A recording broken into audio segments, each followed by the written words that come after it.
I'm joining the World Health Organization's Safe Hands Challenge. Hand washing is one of the most effective ways of preventing the spread of coronavirus.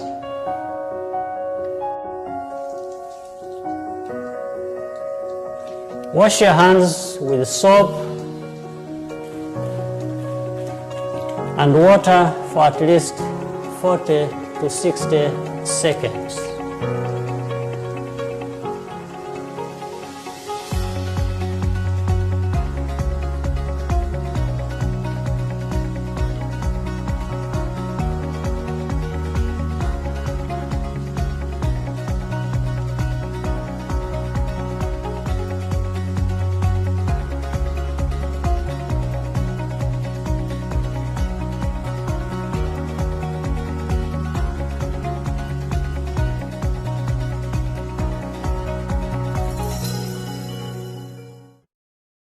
As I directed earlier this week, all border riders and their passengers, with only one, must wear protective masks.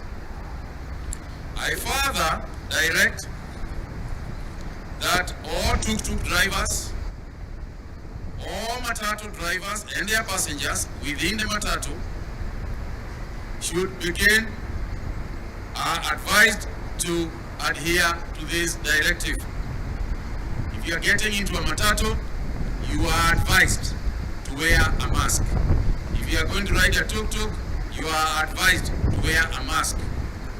Beginning today, we have begun local production of the face masks.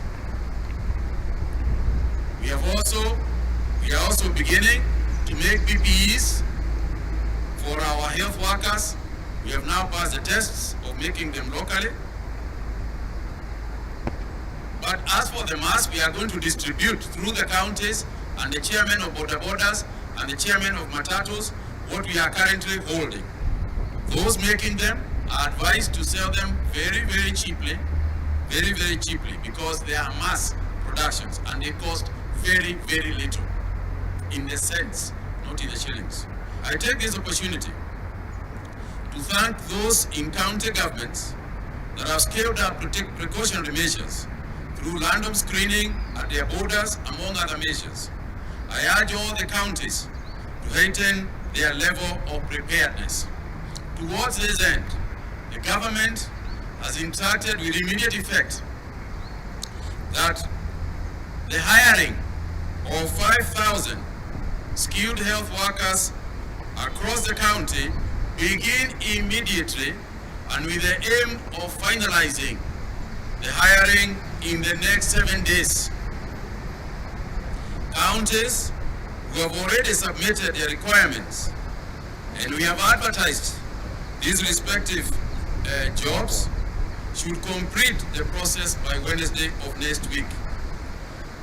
Similarly, hospitals who have given their requirements, level 4, level 5, level 6 hospitals, Kenyatta, KU, are all required to continue hiring.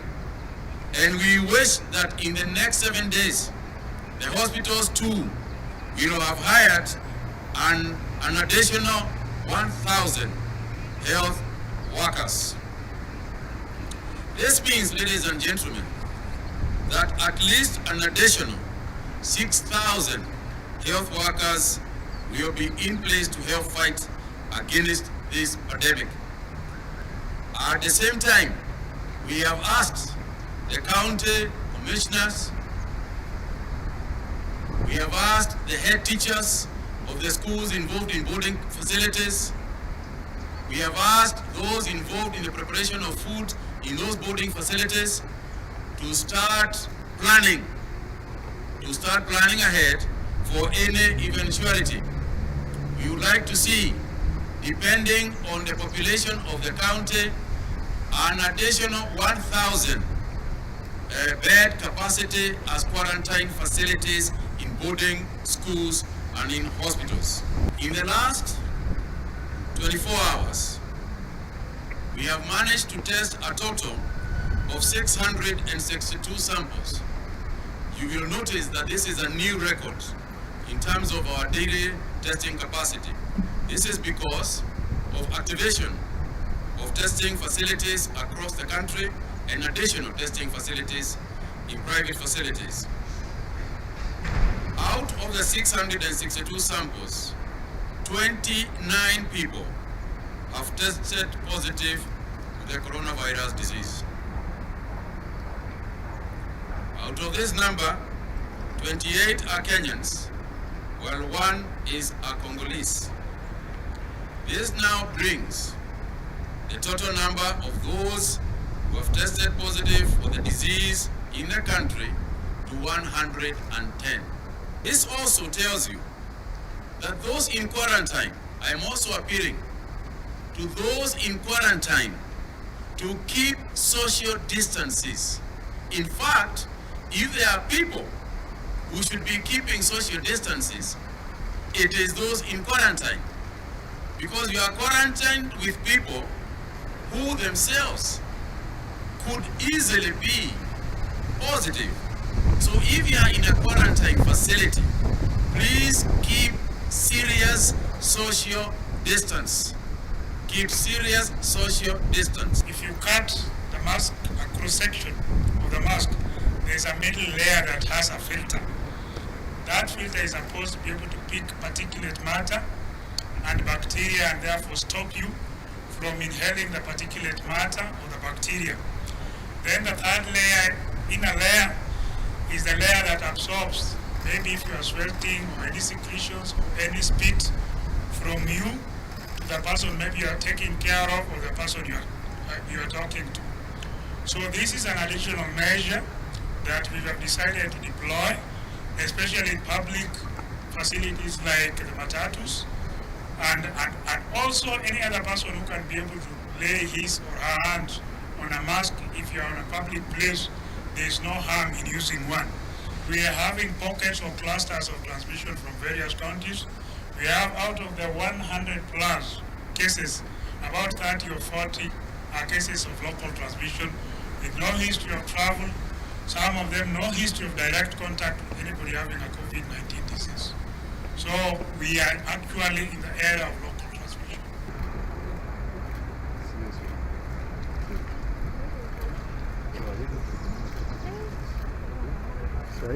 It's so serious.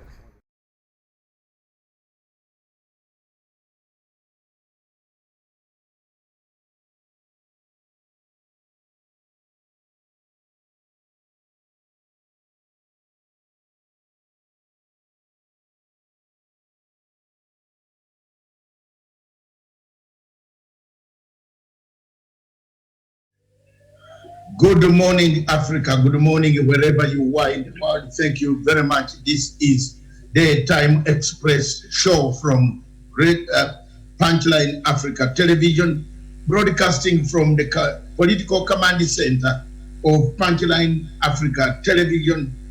Good morning, Miriam in Nairobi. A very good morning to you, Doctor. How are you today? Is the office, the general headquarters? The office is very well. We are up here early in the morning and we are ready to bring the news to the world. Thank you very much. Thank you very much. Yes. Good morning elsewhere in Africa, in Kampala. Good morning, Paul Carrera, journalist attached to international radio station in Kampala. Good morning. Good morning, Doctor. Good morning. Thank you very much. Here we are again with the Time Express, right from the command center of Punchline Africa Television. This show simply jogs your memories of the past, the present, the current situation on COVID-19. We shall begin with the newspapers in Nairobi, and Paul, you will give us a clue on the newspapers in Kampala, and with William, you can do the necessary interpretation of the newspapers, and then I'll come back.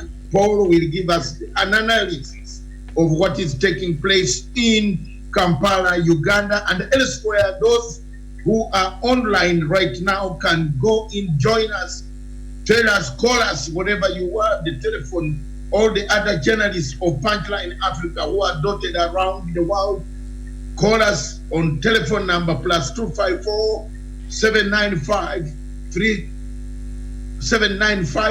638 145. If you want to join us from Kampala, from Kigali, from Congo, from anywhere in Accra, Ghana, Cairo, Asmara, Sudan, Harare, Zimbabwe, South Africa, anybody, any journalist around there, we are here to spread the news. Call us on that number. We shall put you through to our huge number of digital listeners who are waiting to listen to what is taking place in the world. Thank you very much, all of you. Welcome to the show. The newspaper in Nairobi, The Standard, starts why doctors are afraid of Kenya. I don't know which doctors are these afraid of Kenya, but Miriam, back to you. It actually reads why doctors are afraid for Kenya, and it says from the front line, exclusive interviews with doctors and nurses leading the war against pandemic at Mbagathi Isolation Unit paint a grim picture for the country as COVID-19 cases shoot up by 29, bringing the total number here at 110. And so I don't know, is it because there are no the PPEs, the protective equipments that are required? And so is that why the doctors are afraid? I don't know, maybe we should find out why the Standard newspaper put on such a headline, and we see the backstory of it. And so they're saying 20 men and women leading the fight against COVID-19 at Mbagathi Isolation Unit as the country records 29. So the nurses doing the day-to-day task of fighting the novel, they remain faceless and nameless for now. But I don't know. Is it the hectic shifts? I see there a danger to their families, trouble with protective gear, personal space. So those are just some of the problems I see here. The Standard newspaper has highlighted. We can't go too much into the details. So they're saying the doctors are afraid. Why doctors are afraid for Kenya? Is it because we don't have enough staff, or what is really happening? But that is a very alarming headline there this morning from the Standard. Yes, Paul, you are online. You have heard what it is in Kenya. Doctors are afraid for Kenya. I don't know. Afraid of what? Doctors. If doctors start getting afraid, then we as people, patients, what do we do? What is this that is making... Are doctors afraid in Uganda?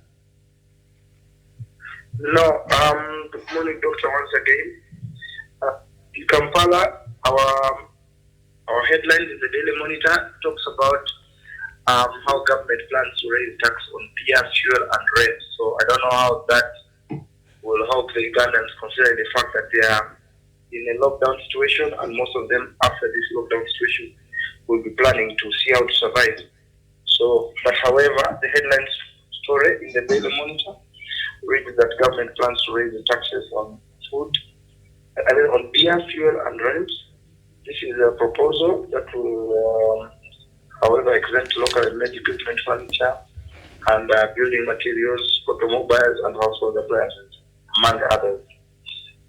Also making headlines in the Ugandan paper, still in the Daily Monitor, we look at traffic officers who seized a number of cars for people not adhering to the lockdown situation. This is very interesting. Many Ugandans still don't want to sit at home. We say, please stay at home. Some of them still want to move around. And of course, with the issue of coronavirus, we look at the numbers there, still not rising drastically like other places. So that means we seem to be taking charge of the situation. And in the new vision, the frontline page, the front page, the headline story is free treatment for coronavirus, and they say that many Ugandans are likely to get free treatment, especially those who are being diagnosed. We also have a new appointment of a DPP, the First Lady appointment of a DPP in Uganda by the name of Justice Abodo.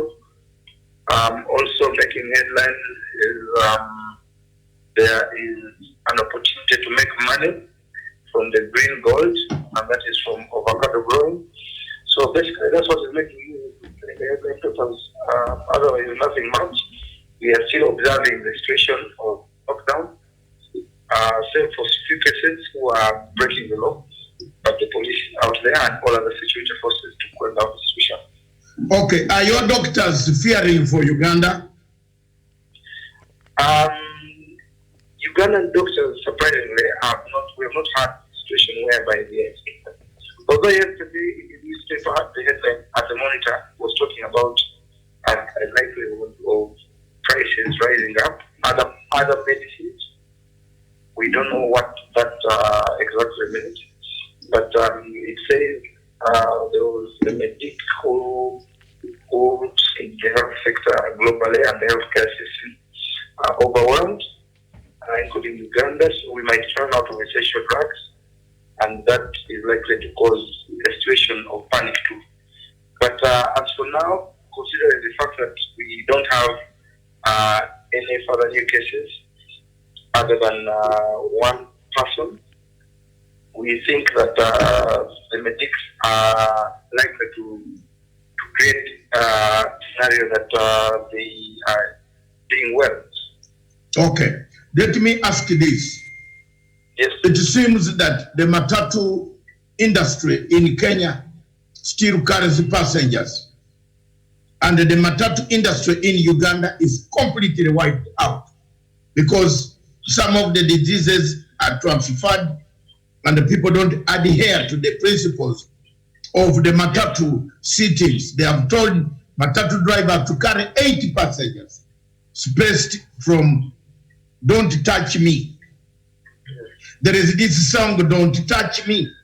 Now, that is the song that is being played in Uganda, and I believe we are going to play it also in Kenya, because "Don't Touch Me, Don't Touch Me." I think we need to have those songs now played back. Uganda has completely removed any unnecessary transport on the road to minimize the transfer, the community infection that we see in South Africa right now, because people allowed matatu to continue in South Africa. South Africa on this continent has begun community infection. While in Uganda, you still have airport infections, that those who came only, and that is, I saw the minister yesterday speaking about it, those who came, and the mixture of putting them in one bus also created a very big problem. What do you think? We must learn lessons from each other. The Kenyans have the matatu still moving. They are making it serious. And most of the towns, even in London, they have closed the cars. You can't drive anyhow. Trains are empty because nobody is going there. So don't you think that East African states should work together in order to put one? Let me first ask Miriam, what do you think about the matatu? Yes, indeed. I think that the measures that the government has put in place to ensure that the people are safe even as they commute through the public service. I've seen a good number of matatus, and the circles they are bearing. When you get to the stage in the morning, you have to wash your hands, and then they give you the sanitizer before you get in. And also the spacing is there in a lot of matatus. But I made to understand that there are other routes or other matatu drivers or that work there that don't really adhere to some of these safety measures that the government has put in place, and so really going ahead and risking the lives of Kenyans there. So that is something also that the government has to look into. And also yesterday, the CS for Health, Mr. Mutahi Kagwe, said that right now it will be necessary for anybody applying, public transport to use face masks. That is something that is lauded, that is something that is needed, and that is something that should be done now moving forward. We should not wait for another day, even if it means government using force to ensure if you don't wear the mask, you're arrested. That is what you need right now to ensure that you're safe, you keep yourself safe, and you keep the other person safe. So I think because the matatus have to be there, people have to go to work because companies have not yet closed down. And so the government of Kenya, President Uhuru Kenyatta and his government, also trying to really balance this very delicate act of ensuring Kenyans are still able to, their lives are not completely disrupted, but they're able to access their places of work, they're able to access the markets, they're able to go about their daily lives, not as usual, but at least. And so if at all we still have to continue with that, then the government must make it a must. It has to be right now. It has to be like a law. If you live in your house, you are in public, get a mask. I think that is what the government has to do right now. But also something very... So, Miriam, before we bring in Paul, hold your thought there, because I saw you had something new. Yes. Paul, it is now a must in Kenya that you must wear a mask wherever you work from today. That's why you see me, I think, where I am, I have put on this mask because I'm now talking, it is here. But when I decide to go out, it must be on. Is Uganda also observing the mask situation? Yes, Doctor, we are observing the mask situation. Although one thing that I must make clear is that even with mask, there has to be a number of issues observed. I think the no social distance, the 4 meter social distance is not being observed in Uganda. Although in some few cases where people actually have no total idea of this, think that the situation is not yet very terrible for Uganda to observe all those kinds of situations. But above all, like I had mentioned, Doctor, even yesterday, it's very important that the East African countries or even the African countries come to a common understanding. If it is a lockdown, it's lockdown. Yes. If it is a lockdown, it's lockdown. Yes. I thank you. Yes. That's the lockdown in Uganda and then the lockdown not in Tanzania. Yes. I think I was. When the borders are open again, and then Ugandans have to go and do business in Kenya, or Kenyans come and do business in Uganda, there will be still that sentiment that, okay, fine, Kenya did have a lockdown. How did they manage the situation? Is the situation quelled completely in their country? But for that sentiment not to be raised up here and there, countries being instrumental, it should be a total lockdown. If Africa has lockdown, so if we have to retain that, we are clear. And then it is from there that we take a common position of either to open the borders, or if we open the borders, how are we going to handle the situation? How are we going to check these people? Because other than the mask, I think it's just not. That's just like the beginning. Okay, I think you have made your point very clear. The East African community and the African Union should come up with one single policy. The policy either we lock down or we decide on what to do. For example, now, if Kenya locks down, Tanzania has not locked down. Tanzania people are going to churches on Sunday, in mosques on Friday, like in Zanzibar, people are going to mosques. So if you lock down one country, you are going to have another problem in the other country. So these are some of the hazards that we Africans and African heads of state are finding themselves in a fixed position, a very quagmire position, a very terrible catch-22. Do you lock down? What about Sudan? South Sudan is not locked down. If you lock down Kenya, what about Uganda? It's locked down. There are no cars moving in Uganda, daytime or nighttime. But across Kenya, in Busia, cars are moving.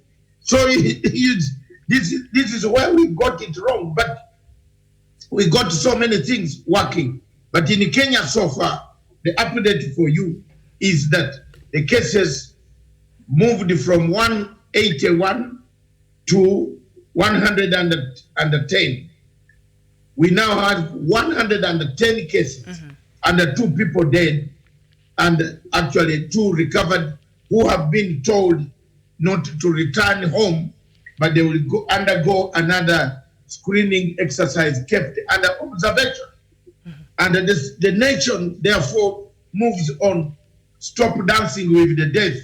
People in East Africa and Africans, we don't listen to advice from the government. I've written an article this morning about listening to the government. We have this sense of impunity. We don't listen to the government directives.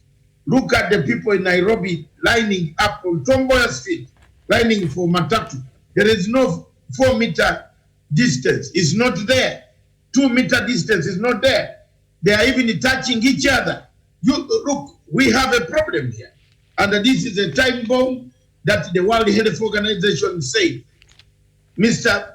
Paul in Kampala, how are people behaving? Before Miriam comes in, how are people behaving in Kampala when it comes to reality? That now in Africa we have 7,032 cases confirmed. We have active 6,172. We have recovered 573, and the dead people. Sorry, it went off. Miriam, you can see the figure for the dead people, which is very alarming. The death in Africa is close to now 300, which I think should really start worrying us, because just a couple of days ago it was below 200, and then it was below 100 about last week, and now it is close to 300. So perhaps by the end of today it would have been there, and now it's at 287. Those are the numbers, confirmed deaths here in the country. And before just Paul answers that, there is something he brought up while looking at the front pages of the Daily Monitor there. Government to raise tax on beer, fuel and rent. I don't have a problem on beer, fuel and rent. Is this the time that is appropriate? Yeah, you don't have the problem with beer. This is the price. Because beer is a luxury. Beer is a luxury, but rent, is this the right time for Ugandan government? But there are other people who also drink. Well, I'm saying beer is a luxury, but rent, you have to live in a house. So is this the right time for the government to add tax on rent at this time when people can't even go to work? Paul, that question is for you. Can you come again, Doctor? She's saying, yeah. And because we are talking all over Satiko, that's why she's saying. Yeah. She's saying, is it the right time for a government to add taxes on anything? On rent especially. Even rent, when people don't even know what is going to happen and how they will get even the next money for rent payment. They're not even going to work. Doctor, as I had told you earlier on, this is just tax proposal that government intends to do, and it's what is hitting the headlines on the Ugandan media. But like I told you, I really don't know whether it's the right time for government to raise those issues, because in the first place, people are very uncertain of how they are going to recover from this current situation, considering the fact that it's now like the second week, but it's almost, for some people, it's like months without any activity, without any business, without any plan, it's a total lockdown here. I mean, and like you asked earlier on, is how is Uganda handling it? But what I earlier on wanted to say is that for this disease to be overcome, not just in Uganda, not in Kenya, but Africa, even the world, there has to be what they call discipline. Yes. The problem with the human being is not disciplined. Every part of the world today, when you go there are few places where people have been disciplined. Actually, one thing that China has successfully tried to do with regards to this disease is that it has made them disciplined. And the Chinese back home are very disciplined. Uganda back here, we are not disciplined. The president went ahead and said, please, lockdown. The problem with the president's message was that even much as he said lockdown, he again gave a leeway for some people to move around. Some people are taking advantage of the situation. Some people have turned the situation into a time for exercise. When you go out there in Uganda, in most of the streets, people are taking time to exercise, which is very good, but they're not observing certain rules with regards to the disease and how the disease can spread. When you go to certain suburbs, you find people are actually not even aware about the disease. They even don't think the disease is part of their daily life.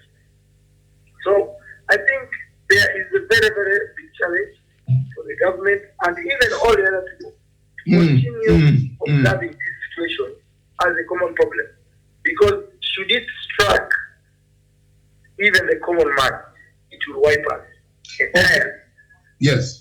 Thank you very much, both of you. Some headline that has captured my mind is in China, in Shenzhen city. Yes. The authorities in China and Shenzhen city have banned eating dogs and cats. Yeah, and they said the city in the county to ban consumption of cats and dogs. The government announced on Thursday under the new rules, which will come into effect yesterday. Are these the things that caused us all this? Because it looks like the Chinese have woken up, and most of us who have come to Africa, they have brought restaurants to Africa. We have a problem. In fact, one of the hotels in Nairobi was telling us that it is the dog week. I saw a banner at the hotel entrance some time back. Yes. The hotel, I don't want to mention it to lose business. And it says, it is the China hot week, dog eating. Hot dog, literally. We Africans, Jermaine, all of you are online. My great friends in Africa, you are online. And those who want to join in, the number is +254 795 638 145. Let's talk. Look at this scenario. Dogs, we give them as pets. We don't eat them. Cats, we don't eat them. Now, a city in China, and evidence is here. I'm not fabricating. A city in China, I researched it the whole night. You know, I got it. One city has said, no, enough is enough. Where did this thing come from? It came from places where the cats, rodents, mice, all these things. So they have banned that. Are you, in the future, both of you, contemplating eating in Chinese restaurants? Well, I eat in Chinese restaurants, but I'm very particular about what I eat, and usually I eat chicken. That's what I stick to, and the rice, and they make very nice. This other, I don't eat any other meat outside of chicken because I can tell this is chicken I'm eating. But have they completely banned the eating of dogs, or this is just something temporarily measured for now? No, because they have taken it complete. It is only they've banned it completely. Okay. Yes. Paul. Yes. You and I, you know, we Ugandans, we have never tried to eat any dog. No, we don't. We have a lot of Uganda. In fact, it can bring a lot of disease. You know, there's kaumpuli, there is plaque, there is what if a dog bites you in Uganda, you are almost, stigmatized to a point that people don't want to touch you because rabies will be following you. So leave alone biting, but if eating it, what do you think? I think one thing is, this is far-fetched, like I've told you, it is beyond actually the dog and the cat delicacy. China, as you know, they don't have a lot of food like we have food in Uganda. In Uganda, if you're actually not having, although there are big scenarios where people are got selling dog meat on the street, or mixing it with meat for goat and selling it to the public. But it is actually prohibited. If you are caught in Uganda selling dog meat, you are sentenced, you are taken to court, to prison. So I think it's high time we, after this kind of scenario, that at this stage come and we do business. Because there's a lot of food here in Uganda.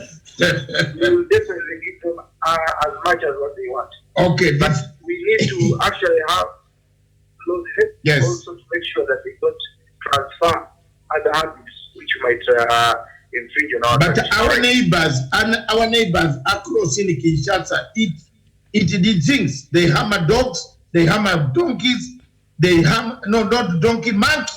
You know, I went to Kinshasa and I'm very careful. I was very careful about meat, so I continued hammering only vegetables. You know, because the type of meat that could come in a wearable with nice soup could be a monkey. So these are some of the things that are happening. But I all this COVID. Simon Deng is suggesting you try bat soup. And you know, the coronavirus is thought coming, from bat or pandolin, which is also a delicacy in Africa. Paul, I would like to leave you go. Thank you, Doctor. And thank you very much. But before you go, good news for Zimbabwe. Comment on that. $715 million of humanitarian response on COVID.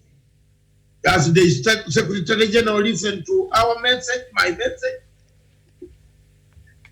I am very, very impressed that such a magnitude of support can be given to the people of Zimbabwe.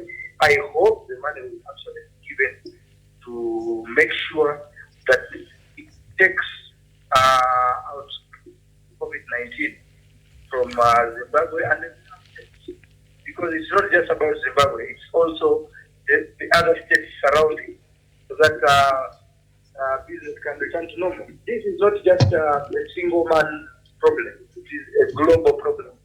It's a problem for me and you. If we can all put our heads together, I think in the end we stand to benefit. That's why you see actually now China, what is running in their mind right now is how do we help other states come out of this so that we get back to normal. Okay. Because they are actually feeling the heat of lockdown. And for us also, much as we are locked down, we are feeling the heat of not having that opportunity to be free like we have been having. Okay. So I think we need to get down, continue getting down to the piece of the matter, and we shall overcome the situation. Thank you very much. Thank you very much, Paul in Kampala. Stay fine, stay safe, stay home, and work from home. Thank you for the international radio station that you work for in Kampala. Stay united. Keep the curfew. Don't violate the curfew. Thank you. God bless you.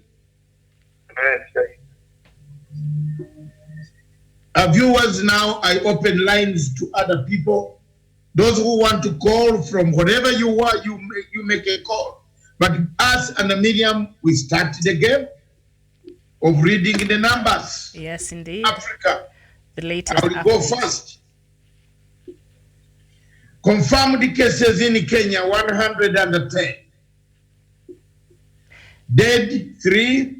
Recovered so far, 4. Isn't it? Yes.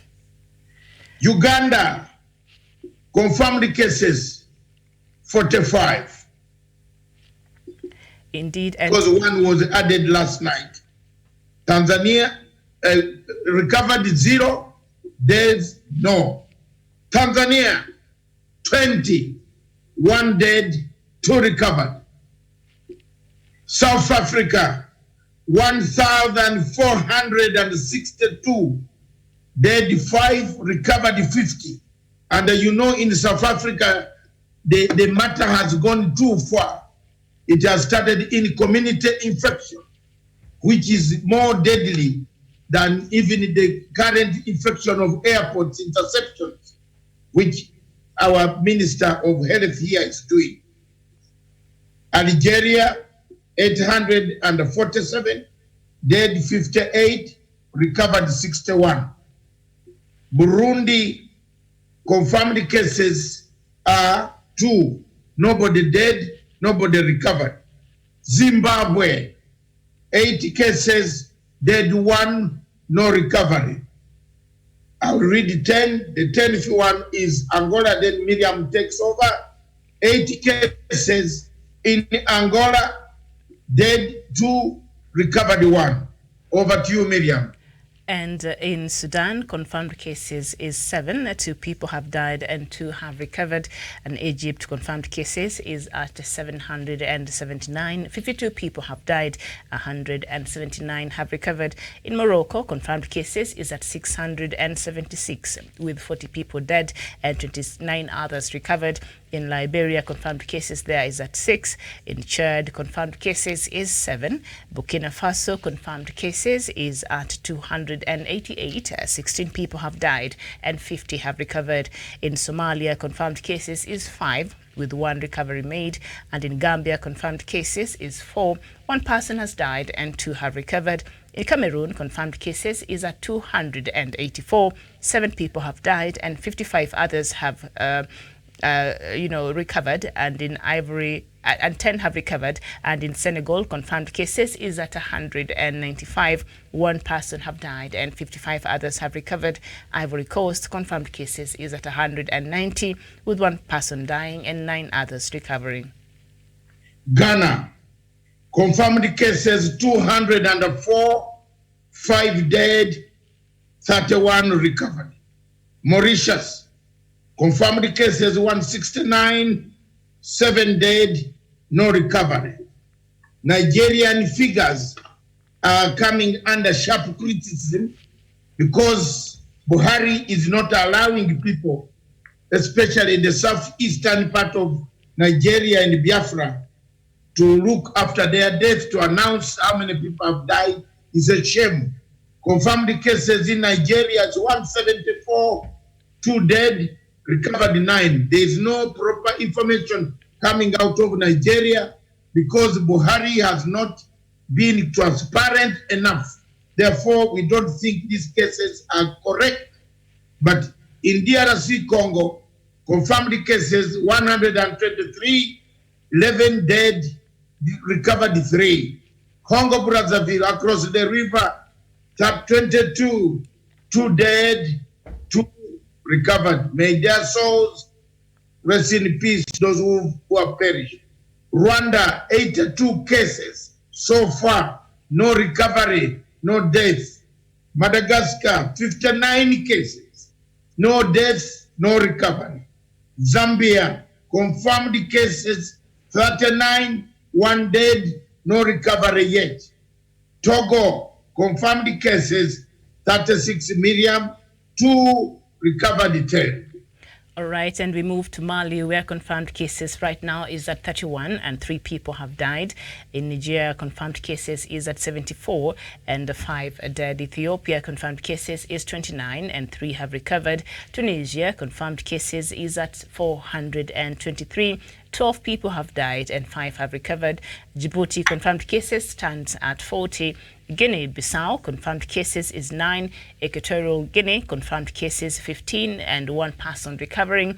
Gabon, confirmed cases 18 and 1 person have died. And then Libya, confirmed cases is at 10. Doctor, you can complete the list now. Mozambique, 10 cases, no recovery, no death. Seychelles, 10 cases, no recovery, no death. Sierra Leone, 1 case, no recovery, no death. Benin, 9 cases, 1 recovered, no death reported. Eritrea, 18 cases, no recovery, no death reported. Angola, 8 cases, dead 2, recovered 1. The total number of people in Africa, as we went to the press this morning, a few minutes ago, my research brings the number to 6,470. Dead people perished 229. Maybe it has increased. Recovery is 505.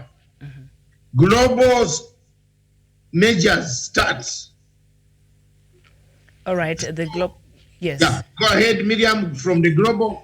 Yes, the global statistics right now, we have crossed the unfortunate, line there of 1 million. Over 1 million people right now have been confirmed with coronavirus worldwide, and cases that have been confirmed today stands at 925. The death toll global-wise is 53,216, representing a 5.24% of the total confirmed cases worldwide, and the death toll today is at 50. Recovered cases is at 212,992, which represents about 20.97%. Doctor, the numbers there globally continues to surge. Last night, as before I retired to bed, it was very close to 1 million, and I was just crossing my fingers, but I knew it was inevitable, and now we have crossed the 1 million mark, and even the World Health Organization already gave this warning that the world was going to cross this, and now we're here, and the numbers keep surging. What brought about a good situation globally is the number of dead people reduced to 50 only today for a day, which is very good. That means some efforts of discipline and the other measures that the people like in Kenya, like what Kagwe Mutahi Kagwe and the minister Acheng and others and all African continent are doing. These are the numbers that are counted globally by the World Health Organization, are paying dividends.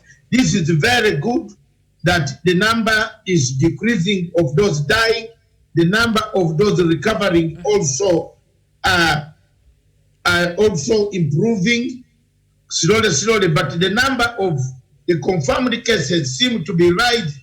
So we must actually analyze ourselves to see why the figures are shooting up.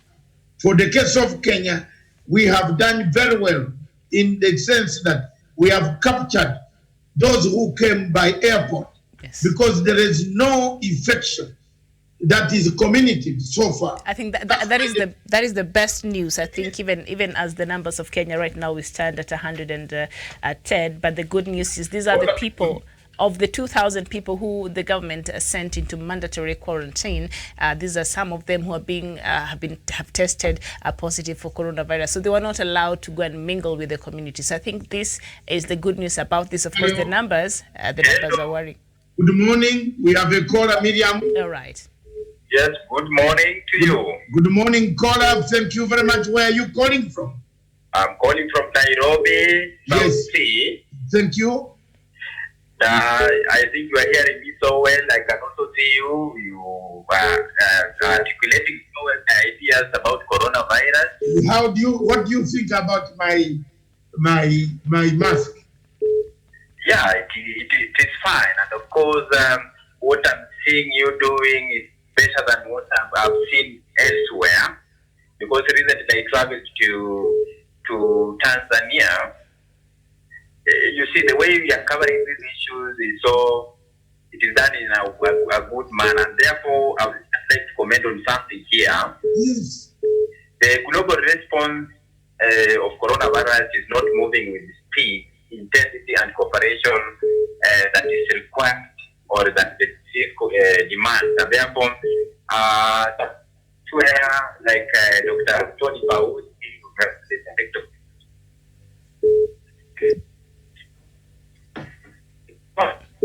Thank you. We lost you. Yes, I think the signal. Are you still on? I'm on. Yes, finish up. We lost you. It looks like you come back later. Let's take another caller. There's another caller online who is calling. I think when too many calls come in, we have that confusion. Yes, Miriam. Yes, you it can did. see. Yes, and also something interesting, Doctor, there I would note. So for Kenya, as you were saying before, the caller there had their, called in Kenya, the good news is as much as the numbers has gone up, but these are the people who came in the country and are sent. Yes, thank you very much. Good morning, caller. Yes, I'm calling from Nairobi, Kenya, and first of all, I'd like to congratulate you for the good effort that you are doing as an organization. Yes. In just keeping people informed and educated about this pandemic. Yes. And your role perhaps is doing something big in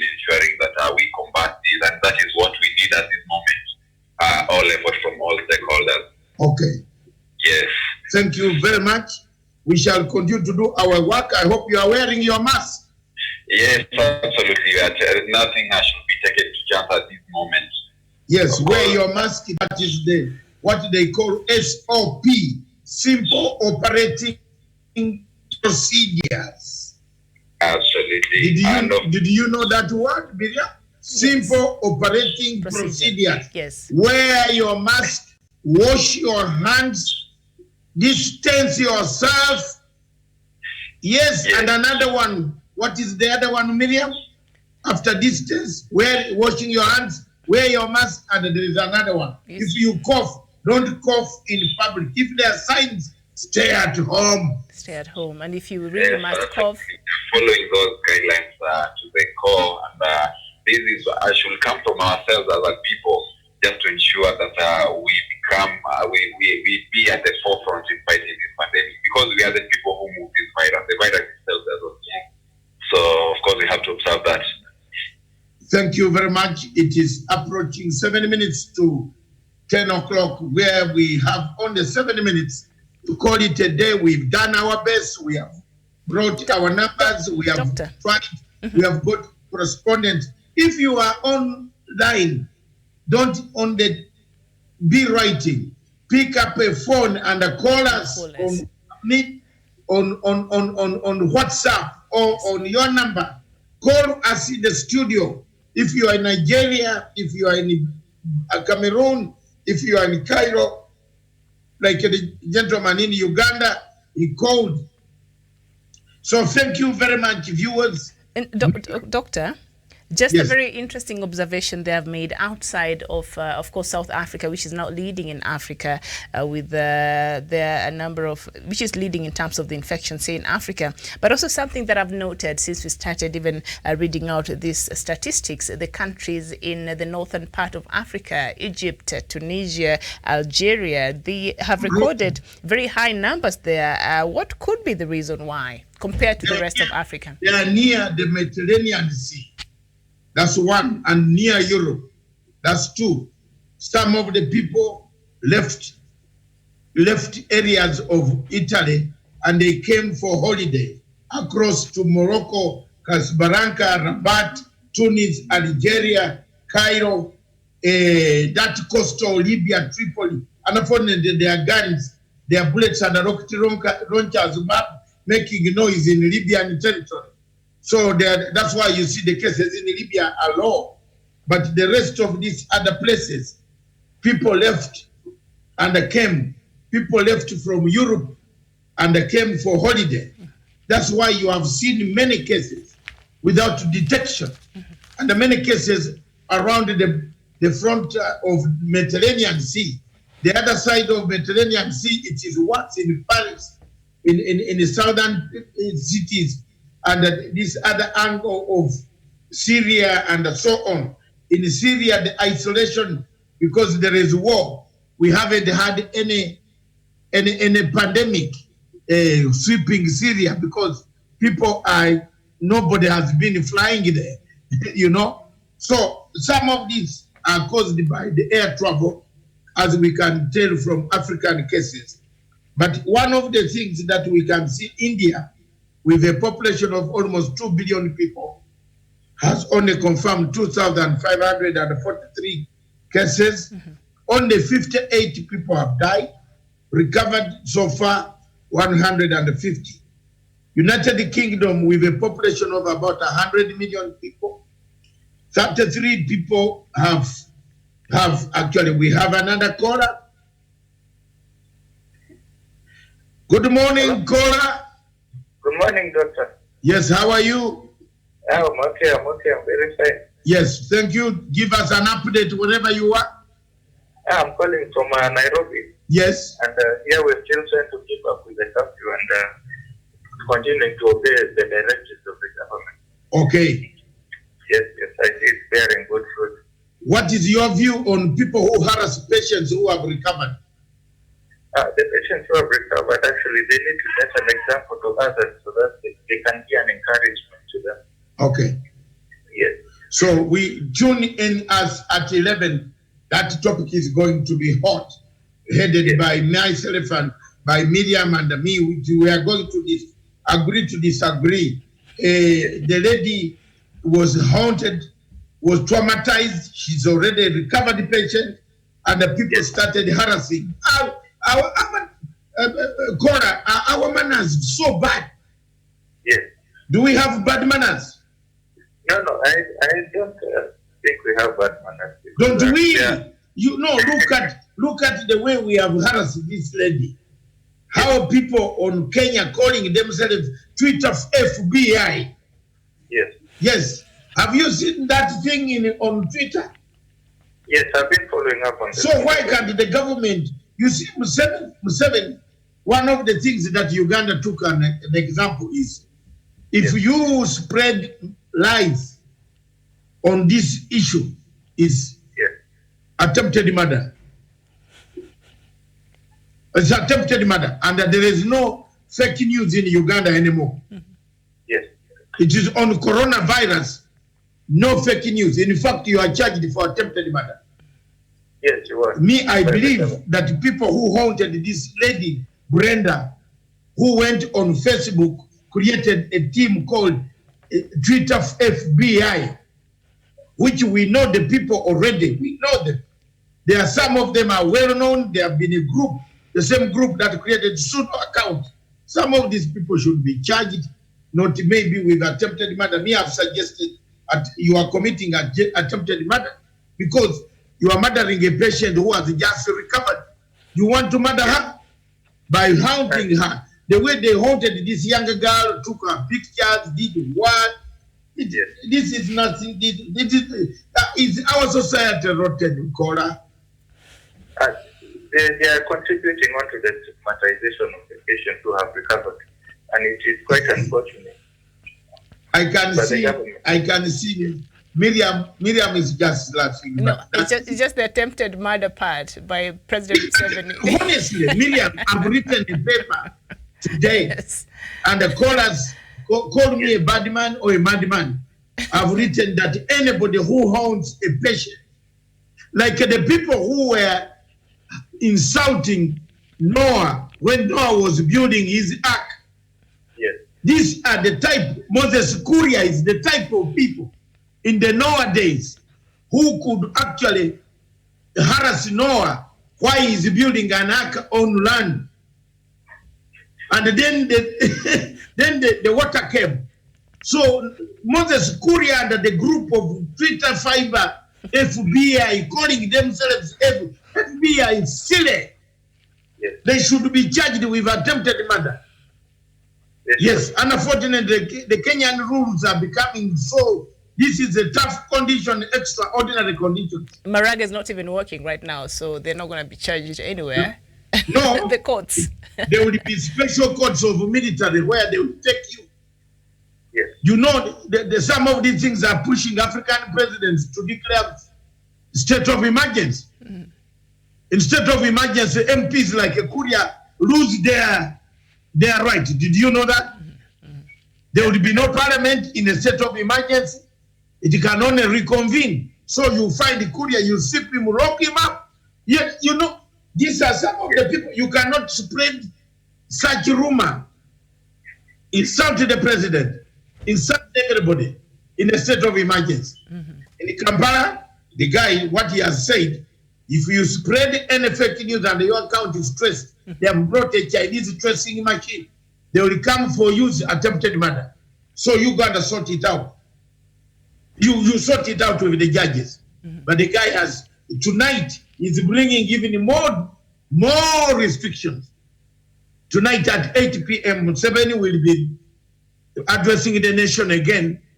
Probably with this time, I don't know. He might close the bars, or he might close all the borders, seal them completely, because trucks, some of us who had the trucks, do you know what we have done? We have kept them lock and the key.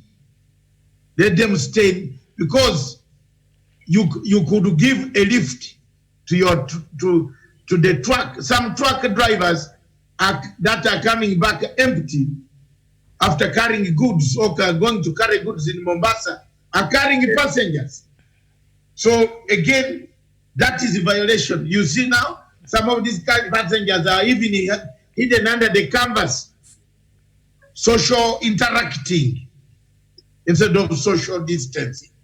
Oh my God. I don't know what came to Africa. Thank you, Cora. Thank you very much. But tune to us and Miriam at 11 a.m. East African Standard Time. Mindset. We have a few minutes to go. We are already 3 minutes past 10 o'clock. We want to call it a day. Doctor, before you call it a day, perhaps you just appreciate a few comments here from our viewers who have been trying to interact with us. I know we had an insightful... You're an expert on that. Yes. So I'll just read a few of you. Thank you so much for finding time to be with us this very morning.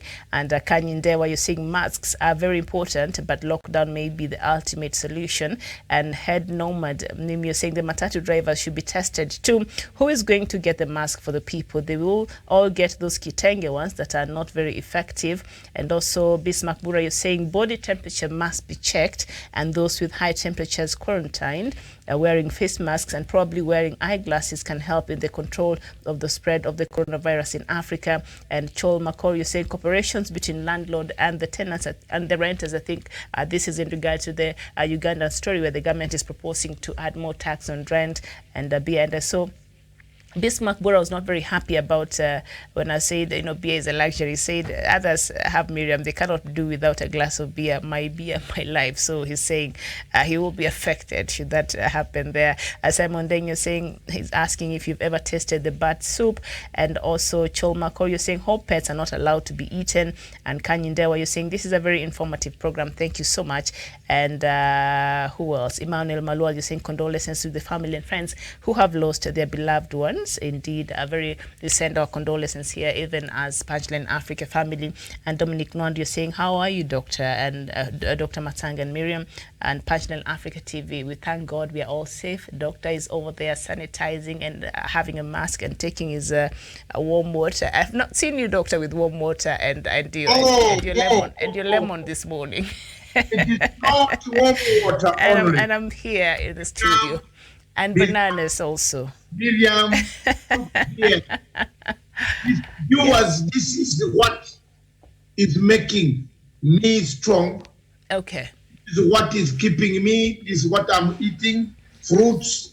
This one, apple, oranges, cut them, drink them, eat these fruits. And Miriam always is shy from eating. I am not shy. But before you go, Miriam, and as I open up my banana to eat, and as I peel my banana,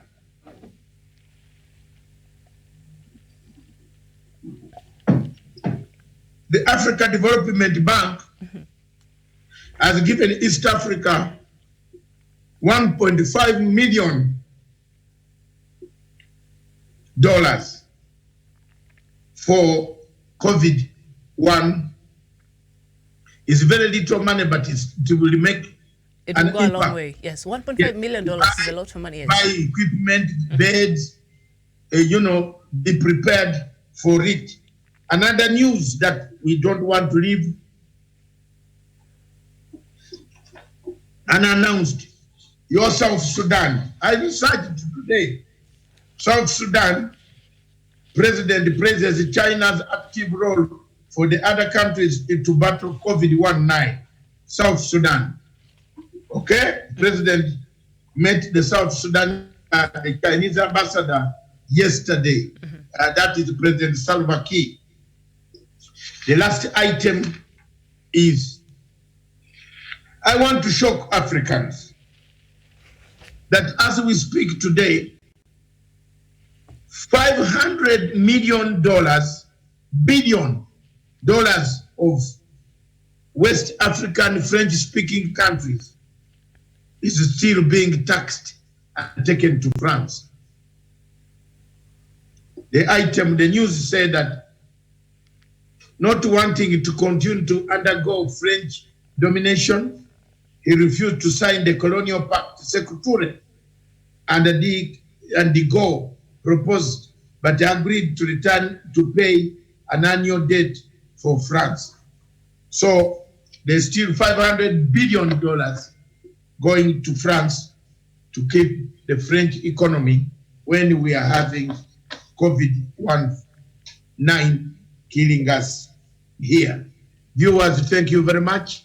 See you at 11 o'clock with Miriam. We take a break of about 40 minutes, and we shall come back with the program, The Punch. This is a discussion, Miriam. It's not a long battle. We want ideas, your ideas. And those viewers who have been calling in. Today, the phone is Wacha Iwake Moto. We want to listen to you people outside there in the field. We want to listen to health workers. We want to listen to you up country, in your countries where you are. Pick a phone. Mr. Johnson Hemming, thank you very much consistently for putting our number on our page. I want to thank you very much, my brother. Thank you very much. I just can't say much beyond that. But since Miriam has prohibited beer from being drunk, there is nothing here. She has said she doesn't. She said she's very honest. Even she wants tax to be increased on us when we don't have even the money. So, thank you very much. Doctor, that is misinformation.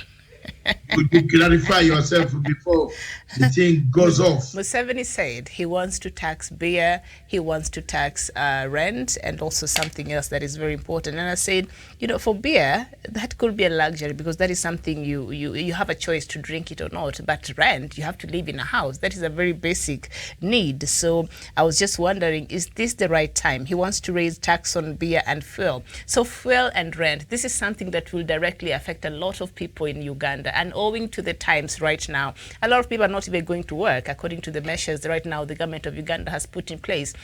Is the timing off? That was my question, because beer is a choice. Do I drink or not? But Bismarck Bura there told me he lives by his beer. He loves it, so he won't be affected. So that is where I was coming from. Yeah, perhaps it may not be the right time to add tax on rent and fuel. It will affect a lot of people. That was just my thinking. I'm just looking out for the majority, I just want to invite people to read my column or my blog, www.thelegacytrend.com. It has a very good article this morning, and it is attempted murder to haunt recovered patients of COVID-19. Yes, it's attempted murder. Miriam laughed, but that should be attempted murder. Why should you chase this girl, harass her, go to her parents, look for her background? The girl came out and said she was in a hospital. Up to today, she has now been observed. Instead of giving encouragement, we have given her a haunt. We have haunted her. People have haunted her. That's attempted murder. That's attempted murder. So you read www.thelegacytrend.com on the website. Just Google that and just type that and it will come out. There are several thousands of articles that I've written in the last 9 months, which are very, very clear. I think I've done myself. We've done a great job. I've tried by 4 a.m. I have been writing, and that is the life that we have. Let's see. Let's support the minister, the CS. Let's support our ministers everywhere in Africa and the world. Thank you. God bless you. God bless Africa. Back to you in the studio, smiling lady. Finish it up. I think I'll just go have my breakfast now, and then our viewers, let's meet back here in about 50 minutes for Good Morning Africa. Can I send some by... we are sorted. We are good, thank you. By helicopter? No, but you have ensured that we are sorted here, so we are good. We are not complaining, thank you. So we shall see you here at 11 a.m. Thank you very much. I have left everything for you to enjoy the breakfast.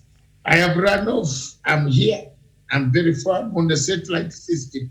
I'll be having mine and yours. Yeah, in fact, so that you can add weight. Add extra weight. Let's meet at 11. Thank you very much. God bless you. Thank you. Okay. I'm joining the World Health Organization's Safe Hands Challenge. Hand washing is one of the most effective ways of preventing the spread of coronavirus.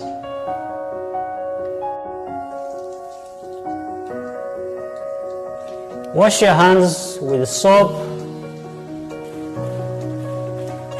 and water for at least 40 to 60 seconds.